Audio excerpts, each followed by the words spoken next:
quel est l'intérêt du conseil génétique? Alors, à l'hôpital Henri Mondor à Créteil, nous réalisons le conseil génétique en cardiologie avec l'aide de nos généticiens et nous réalisons le conseil génétique comme il est recommandé par la réglementation en 3 visites.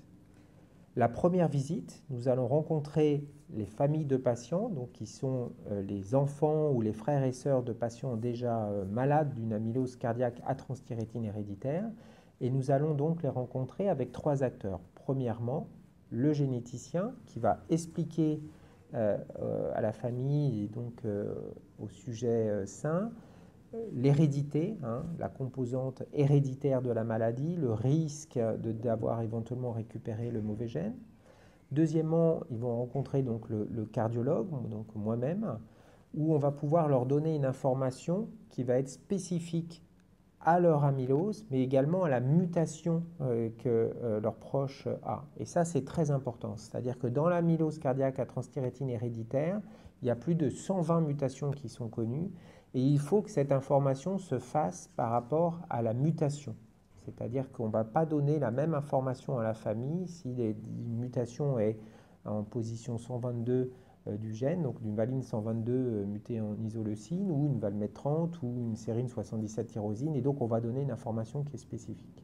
Le troisième acteur qui va intervenir dans cette première visite, c'est le psychologue. Psychologue qui va donc essayer d'encadrer ce conseil génétique, puisqu'il y a souvent un avant et un après de faire le test, un après au moment où on a le résultat, et l'idée est de pouvoir donc créer cette relation de confiance avec le patient et l'aider à pouvoir accepter le résultat, quel qu'il soit. Et ce qu'on voit clairement, c'est que lorsqu'on fait du conseil génétique, ça bouge beaucoup dans les familles, chaque famille est différente, chaque famille a son histoire entre les enfants, etc., les parents, et il faut vraiment prendre la famille dans sa globalité pour permettre aux patients, enfin aux sujets, d'accepter les résultats du test et de progresser pendant la réalisation de ce test. Donc cette première visite, donc 3 acteurs, conseiller génétique, cardiologue, psychologue, va être suivie d'un temps de réflexion où le patient va devoir réfléchir s'il veut faire le test. Donc le test ne sera pas fait à la première visite, il sera fait ultérieurement. Et c'est au patient, au sujet, de prendre un rendez-vous pour venir réaliser le test. Et au moment où il viendra réaliser le test, il reverra le conseiller génétique et le psychologue.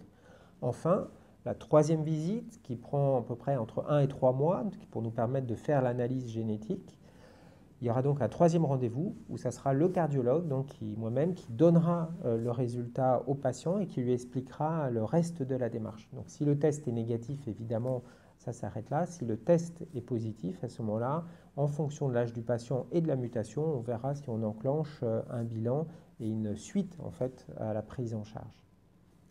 À cette troisième visite, le patient, bien sûr, verra également le psychologue après l'annonce pour pouvoir, bien sûr, l'aider en fait à gérer le résultat, qu'il soit négatif ou malheureusement qu'on retrouve une mutation.